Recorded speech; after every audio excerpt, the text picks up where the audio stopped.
The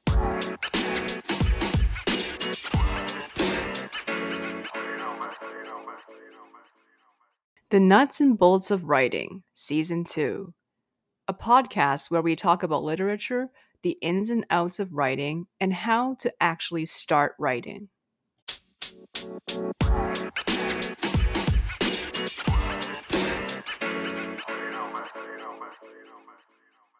Hello everyone, I am in Roveleh, one of the co-hosts of The Nuts and Bolts of Writing and co-editor of the literary magazine The Unconventional Courier. Today, I will be interviewing writer Laura Cooney. Her short story Musically Challenged was published in our December issue of The Unconventional Courier, the powerful and touching story of someone who is in love with music but is stone deaf. Laura is a writer from Edinburgh, with publications for both children and adults online and in print anthologies.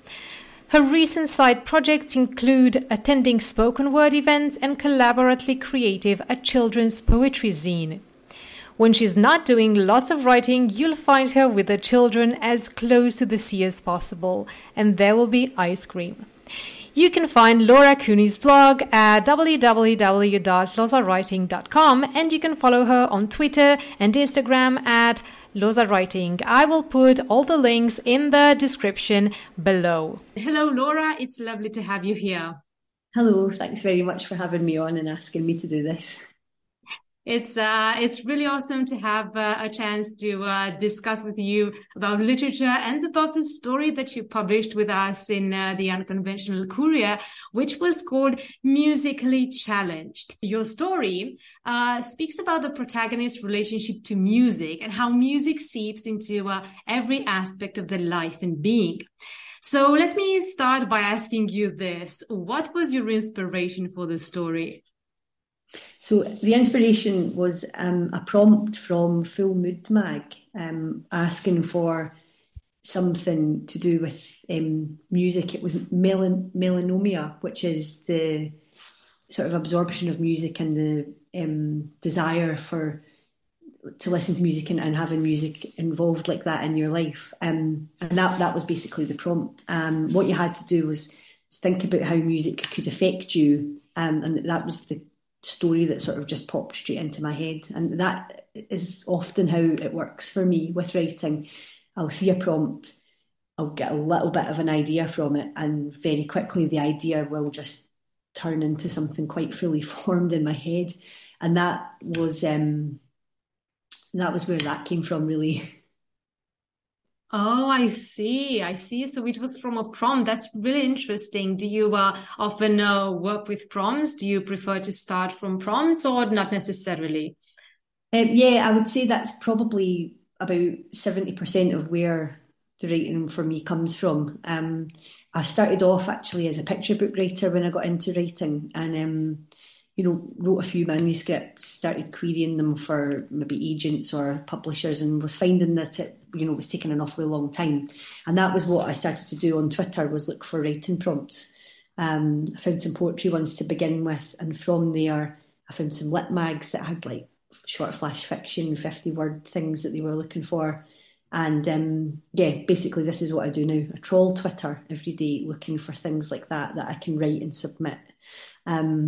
And I really enjoy it. I think sometimes a word or an idea can just really stimulate the whole thing for me quite quickly. As I've said before, that tends to be, sometimes they just come out fully formed. And I love that. Quite a fascinating, and I imagine a really exciting way to start, because in a sense it's like a surprise to you, right? I imagine that it can really stimulate your imagination and your motivation, right? Yeah, I mean, yes, it is a complete surprise sometimes, and it is motivating. The only problem is I do actually have about 3 or 4 actual works in progress and things that I'm, trying to work on, like a few novels. I've got the picture books that I keep querying. I do have other projects on the go, but these seem to take over. I seem to become it's almost obsessive in how exciting it is to write them and then sub them and then see what's going to happen with them. I find it quite a challenge, and I do like that surprise element of it. I never really know what is going to come out until it's there, if that makes any sense. So yeah, I can plan I do like to organise some of my writing, but quite a lot of it is that seat of the pants approach, which I enjoy. Wow, I see. That's really fascinating. So, what inspires you to write in general beside the prompts? I mean, I guess things around you, fiction. You mentioned the picture books.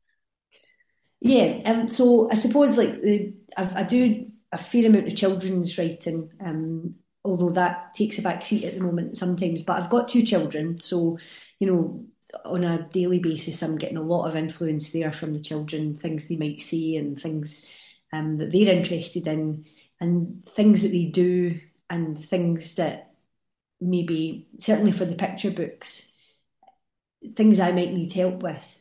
Occasionally, there might be like tantrums or lost shoes or problems like that. And occasionally, when that happens, I'll go to the library, try and find a book, that suits to help us with our problems like worries or things like that.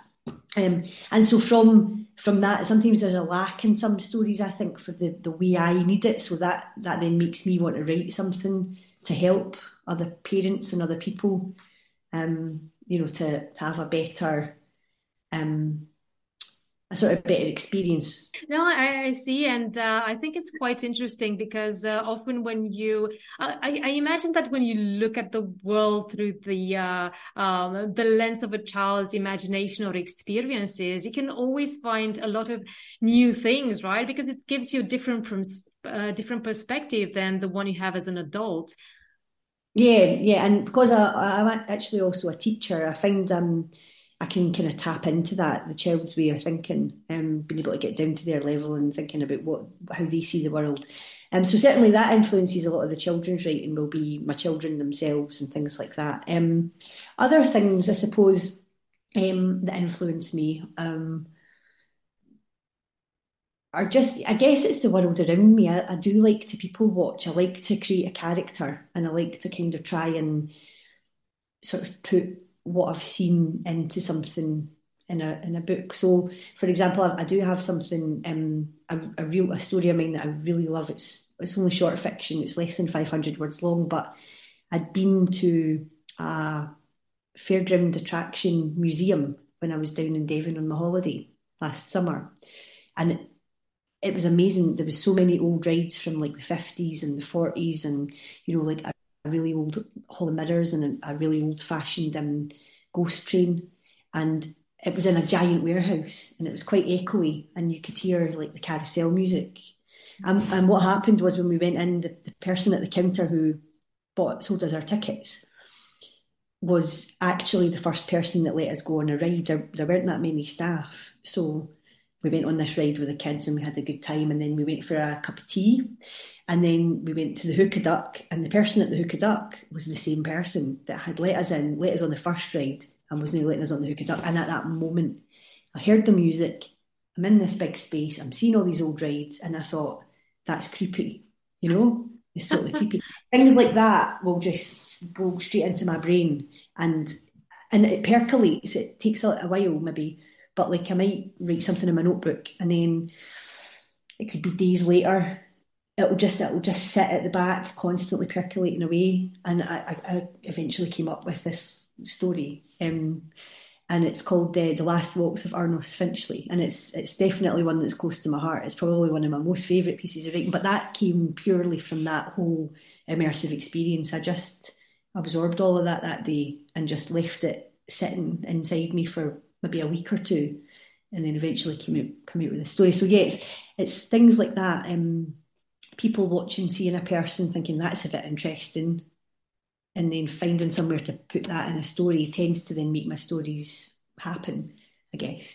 So, or yeah, I tend to be, my poetry at the moment is all about how difficult parenthood is. Things like that, I suppose. I'm influenced by the things around me. Yeah, I would say is true. So, have you got any favorite themes or types of characters or styles that you prefer to use into your stories?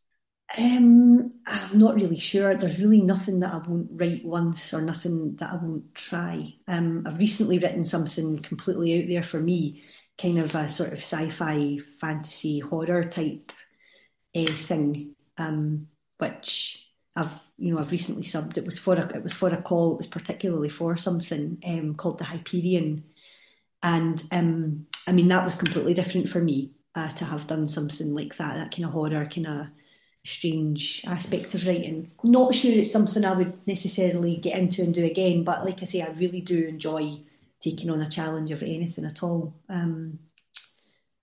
So yeah, no, I'm pretty flexible. I am pretty flexible. I'm quite ambidextrous with it. So it's rather the diversity of it that spurs your imagination, and aren't really some Yeah, recurring themes or um, settings. sorry. Yeah, I guess. I mean, if it's a recurring theme, I suppose in the poetry at the moment, it's sort of motherhood comes up. Um, Quite interested in writing things like yearning, unrequited love type things as well. Can sometimes be quite good because I can kind of get into that zone quite easily. I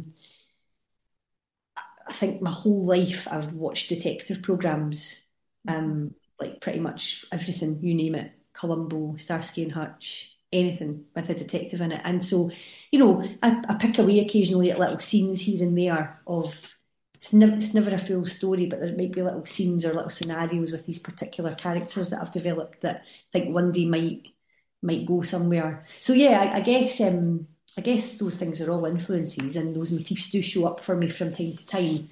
And there are a few characters that I do write little, maybe short pieces for. But in general, I spend my days honestly finding new things and going, oh, a prompt on voices. Okay, then what can I? Oh yeah, and it will just pop in. That's definitely more exciting. Something will materialize. Yeah, and I like that. I enjoy that. You mentioned that you are a teacher. Yeah. How would you say that your job as a teacher influenced your writings? Does it reflect in any way? Does it change anything in the way that you view the kind of stories that you write, maybe on the way that you view literature? Certainly from the children's point of view, yes. I mean, that was where I began, was picture books and half a middle grade novel that I may never finish because I guess that would have influenced me more. But as I've started to write more and getting more things sort of published and out there, it does seem to be more the adult sort of grown up market that I'm more successful in. And I suppose if I'm really true to myself, I always wanted to write a novel or a novella for grown ups. And I love reading. I mean, I could read a book in a day, honestly. I've got no issue with that. But I would read a book sometimes and feel kind of um, sick at the end because I'm like, I could write that, but I don't have the idea, It's the idea that's lacking. I don't have the plot. I don't even have the sort of non-plot. You read a book sometimes and nothing happens, but it's such a good book, and you're like, I couldn't put that down. But what happened? Like nothing. And I always felt like I couldn't achieve that. And I think the influence of I think just having written for children and then sort of moved away from it a little bit and coming back in and out of it. I don't know. I feel like I now have more experience and more things that I write, which means now I'm starting to get closer to that idea. So I don't know that teaching influences it particularly, but certainly having written in all genres for all ages does give me more practice. So, I know that you have a literary magazine. There is a project that you've been working on, and I'm really curious to know more about this. Okay, yeah. So it's a zine of children's poetry about the magical and the mysterious and things that live under your bed, gnomes, fairies, elves. It's called Invisible Things. And me and two other people from America and someone from Canada produced it together. So me, Susan, Gerald, and Jennifer all did some writing, but then Gerald did some illustrations for it. So it's fully illustrated. It's got a colour cover. It's really, really nice. And yeah, we just started getting together on that project. I could tell you a little bit if you want about how it all began. Definitely, I'm really curious to know more about this. How you got the idea, how you got together with a team, and what it's like to work with an international team of Okay. writers. Well, it started off as a Twitter conversation actually between me, Susan, and Jennifer. One day they were talking about it was either a haiku or a limerick. I think it was a limerick for haiku for Limerick Sunday, and they were talking about a bit of rhyme or a bit of something, and I just sort of butted into their conversation and came up with a suggestion. And from there, we started to chat to each other quite a lot and started to actually write limericks on a Sunday for Limerick Sunday. And we would, put one up on a Sunday. The three of us had written. People would get involved and chat. Sometimes they would start a thread of different limericks to copy our limerick, and to follow it on. And then what we did was we started to get some illustrators involved. So some Sundays there would be an illustration that would go along with it. We did that a couple of times, and Gerald had been suggested by Jennifer as someone who might do one of these illustrations for us. But actually, he came back to us with, yeah, I'd like to get involved, but would you like to make a zine instead of some sort of children's poetry, maybe 20 pages or so? I'll illustrate it, help you write it, and then, you would sort of do most of the writing on that. And we were very interested. I don't know if people know a lot about zines, but they're usually quite simply made, sort of booklets of poetry, books, stories, anything. It can literally be anything. It can be comics, it can be hybrid, it can be any kind of writing at all. But we kind of decided that we were going to go for something for children because, I'll write anything, whereas Jennifer and Susan are mostly into children's literature, and as is Gerald in his illustrations. Anyway, and that's sort of how it sort of came about as something that we worked on together, and it just kind of took legs. I didn't really think it was going to be as exciting and as interesting as it turned out to be, but we basically did it over Google Docs. So we would decide what poems we were going to write, what topics we were going to take on. So I did something about a dragon, was one of my main things. And so I wrote the poem and then put the poem out, and then we all looked at it, picked away at it, changed it. And we pretty much did that with every single piece, except for one.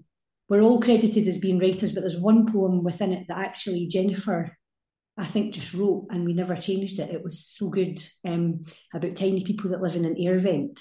Anyway, very good little story. And I'm positive, a nice little poem that she did, and I'm positive that she should have her name on that one alone. But that was basically what we did. Did it over Google Docs and WhatsApp.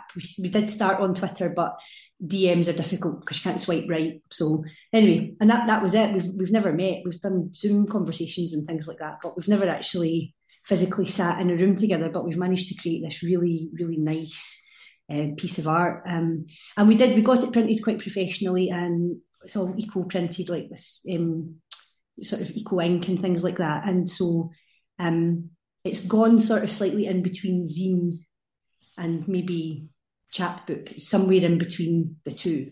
That isn't quite as grungy as a zine would normally be. It's a little bit more sort of, what would I like to say? It's more well produced than that, I suppose. Not well produced. I don't know what I'm trying to say. It's different. It's just somewhere in between the two. It's quite professionally made, and the illustrations sort of lift it. But yeah, it was really interesting working with people from a different country and looking at different rhyme and meter schemes, and the things that we understand from childhood can be quite different. Some of the ways, the words and the vocabulary can be quite different about, things like going to the ball game. Like you would never say that in the UK. You would never talk about a ball game or certain things like that. But, it's understood quite easily across the country. So, when I was writing these things, sometimes I would write it in quite a sort of North American kind of a way. And then other times I would be like, no, we need to have it this way because it makes more sense for me like that. And it was good. There was a lot of collaboration. I don't think any of us had an ego at any point. I don't think anyone was unable to say, yeah, actually, you're right. That sentence I've written isn't any good, or, that doesn't work. I think we were all really good. And it just goes to show how much children, doesn't matter where you're from, children can all relate to these things that we were writing about. Goblins and fairies and things that live in the garden and things. So it was really, really nice to come together in such a way together and make something like that could connect children and people from all over the world, really. I really love the idea of using fairy tales and folklore to as a theme for your zine, and it's fascinating to hear how you got to work together and to put this really interesting literature and visual arts project together. Where can we find the zine if we want to read it and check it out? Is it online anywhere? So is it available to purchase? Yeah, there is a Etsy shop where we sell it, which is the main source at the moment for it, because we'd like to get some reviews on it. It can also be purchased through Gerald's Ko-fi, but the best place to get it would be on Etsy, and that would be available on my profile on Twitter. I'm going to put the links that you give me in the description of the video so that everybody can see it and check it out and purchase it, because I think it's really fascinating. And the fact that you have it illustrated as well, it's excellent. And I'm really eager to see it. And what we did as well was we managed to distribute it from California where it was printed to Scotland. So actually I have my own copies, which means that the postage isn't insane, which is part of the problem of trying to post from the US to anywhere else at the moment. Is prices astronomical. So in that way people could buy it. But there is actually a PDF option as well if people just want to have it on screen. It doesn't actually have to be purchased as a physical thing. But I will say, and I know I wrote it and helped to write it, but it is beautiful and really worth holding in your hands. I will say that. Right. I think that the communication was really important in the process of writing it, because I believe that writing a book with several writers can be quite challenging because, like you said, different styles, different personalities, and everything needs to come together really neatly. So I think that you managed to have a really strong communication. And I wanted to ask you, are you going to do any more projects of the sort, do you think, since it was such a successful experience? Yeah, I definitely think that we will do something else. Yeah, we are really good friends actually now. We talk nearly every day. I would say over Twitter or on WhatsApp. And in actual fact, I actually wrote a poem about Jennifer and Susan because of the way the prompt was. I actually got put into a zine in Edinburgh for a coin-operated press called Found Families, because Jennifer and Susan have become really quite close to me throughout this whole process. And we talk about it quite often, what else we might do. Hopefully Gerald would like to get involved with something. I know he's got a few projects coming up, though, which are really exciting for him, so it could be a while before he's available for another zine or another project. But yeah, me and Jennifer and Susan have definitely spoken about getting back into the limericks and things. And I would like to see another zine come around. We just need to sell some more of the first ones really to justify a second project. But yes, definitely there will be in some point or another some other thing coming. I just don't know when or what. But would it also, do you think, be related to children's fiction, or it can be a completely different thing? I imagine it would be more for children's fiction. Yeah, I think so, because while, as we talked about before, I pretty much have my hand in all sorts of different kinds of writing, Susan and Jennifer are definitely more, children's literature writers. Although, they have got poetry for grown-ups that they do. And Gerald, I know he works with children, and he's got a sort of picture book thing about to come out as well, which he's done some crowdfunding for, called Donuts for Everyone, which people should also look into because it's going to be really cool. So I think we would probably stick to the child thing, or it would maybe be more, maybe for grown-ups, but more about nature and holistic things, and yeah, possibly could be a different sort of audience. Right, I see. Maybe I don't know. But yeah, I think probably we'd stick to children for the next one anyway, and then see where things took us. Right. How about other projects that you've got going on? Are you working on something in particular? Any a piece of literature, something that's coming up soon?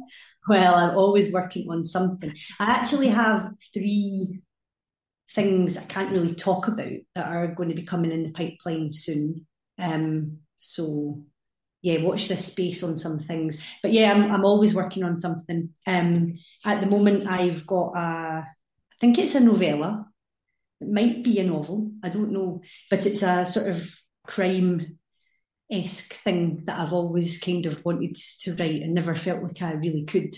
But as the grown up writing's taken off a little bit, I'm starting to see that my characterization is getting better. I've had quite a bit of feedback on that, and yes, it's taken shape. It's actually a few chapters long already.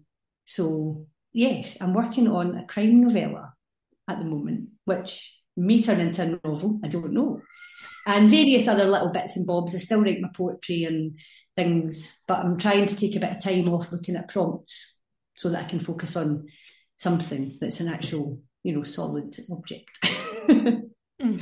Right. Wow, that's really interesting. And there is quite a big difference between writing short stories and writing bigger, longer pieces, right? Definitely, yeah. I'm finding that it's you have to get to know the character a lot more, spend a lot more time with it, and yeah, trying to sort of not end what you're writing, but stretch it out. I'm finding that more tricky. And I suppose when you're writing flash fiction, there's got to be an element of the unknown. You're writing it like to leave people guessing slightly. That's the magic of it. It's short and gives you some food for thought. Whereas you don't do that with a novel or a longer chapter. You've got to actually over explain a bit. Well, for me, that's over explaining. And yeah, I'm finding that quite a learning curve, but I'm enjoying it. It's good. It's good to try something really different and stretch your wings a bit. Indeed, it's really exciting to try a lot of new things, and wow, you have lots of interesting and exciting things going on. So I wanted to ask you, since you're really busy on all fronts, I think, how do you make room to immerse yourself in writing and to get involved in so many varied projects? Have you got any writing ritual, something to get you in the mood? Um, for writing? It's a tricky one because I always see these people saying, like, up in the morning, I make a coffee, I look out the window for a bit, and then I write. And I just don't have time for that. It's basically like whenever I've got time, I've got to be able to just start doing it. So I've got a really small laptop and I bring it everywhere with me. It comes everywhere. I've got a notebook in every bag. I've got one in the car. There's one in the pram. Like I've got I used to have a dictaphone. Now I just use my phone, but I've got like a voice recorder on that. Basically, whenever I get a split second is when I do this. And I also write on my phone quite a bit. I mean, I don't write long things on my phone, but I will be typing notes away pretty much whenever they pop into my head. So I've got a certain number of hours in the day that are, what's the word I'm looking for? Specifically for writing. So I've got like a few mornings a week that I can, without the children, that I can focus on it, which I'm very fortunate to have, given, that I've got two small children and a day job as well. But I do manage to have that time. And I'm fast. I'm just really fast. It reminds me of when I worked in coffee shops as a student and you have to like make 3 lattes at once. That's what it's like. It's just, and a panini and be serving cake and telling someone else what to do. That's what it's like. It's just, I can just do things quite quickly now that I couldn't before. I don't know if that helps anyone with tips on how to write, but I think I just have to be really focused when I'm focused on it and not get distracted by other things, which I suppose we all find quite hard to do. There's so many different things that can influence us: TV, the phone, Twitter, Instagram, whatever it is you're using for your socials. And I think like I'll do a little bit of time on that because I use Twitter to get started on writing, which is maybe a weird thing to say, but because I use my bookmarks really well, I think that's a good tip, actually. I use my bookmarks on Twitter really well. So if I see something that's interested me, I'll just bookmark it. And at the beginning of every day, I look at my to-do list on the computer, and then I look at my bookmarks and I go, right, what 3 things am I going to do? And then I basically choose either where I'm submitting to or what I want to write for. Does that make sense? And then I'll basically do those things. And sometimes if I'm on Twitter and I've looked at my bookmarks and I get sucked into the feed, what I'll do is I'll just type something like, right, I'm going to do a 30-minute burst. Who wants to join me? And then you just don't touch your phone for 30 minutes because you're like, well, if I look at my phone, they'll know I didn't do it. So that actually keeps me quite focused on focusing. And then, yeah, I just find that is probably a ritual, actually. I didn't really think I had until I started to talk there. But yeah, I guess just focusing on the to-do list. So I've got this spreadsheet. A lot of people don't have a spreadsheet, and I'm always telling people, get a spreadsheet and bookmark. Those are the 2 things that I do, I think, mostly. And my spreadsheet has got basically everything I've subbed, everything I want to sub, things that have accepted me, things that have rejected me, that haven't asked for anything else, things that I've rejected but asked for more, and they're all colour coded. So it's really easy to see what's next, what I've done, where it's all coming from. And I think by keeping that track, I managed to just hose through the list. Then there are days like I'm a normal person, I don't get anything done, and I end the day and I'm like, what have I done today for writing? Nothing. And I was sitting at the computer, but I've achieved the thing. But yeah, I think I get it all done because I focus. Really well organized, and that is extremely important when you have a busy life and a lot of distractions around, and also not only distractions but things that you actually have to take care of. So you need to be able to jump from one state to another, and to transport yourself from all the chores of daily life into writing. And staying organized is really important because, of course, like you said, inspiration, a moment when inspiration strikes is important to not let it pass. So this is why you always take notes whenever the idea comes. But the rest of it is pure organization skills with the bookmarks and the spreadsheets. So those are really excellent tips and lessons for us all writers. Thank you so much, Laura, for your stories and your tips and everything. This was a really exciting conversation to have. Well, thank you for having me on. It was really nice to be able to share some of the information and things I've been doing, and it's just nice to be asked. So thank you. And I wish you the best of luck with all of your future projects, with the zine and with the stories that you're working on, and especially the longer piece. And it would be really great if we could do this again sometime when you make more progress, and with the rest of the novella and the rest of your projects, so you can tell us more about the new zine and what you have managed to finish and published. It would be really great if we had you on again soon. Oh, thanks very much. I would really like that. It would be lovely. All right. So thank you so much, Laura Cooney, and thank you everybody for watching. Goodbye.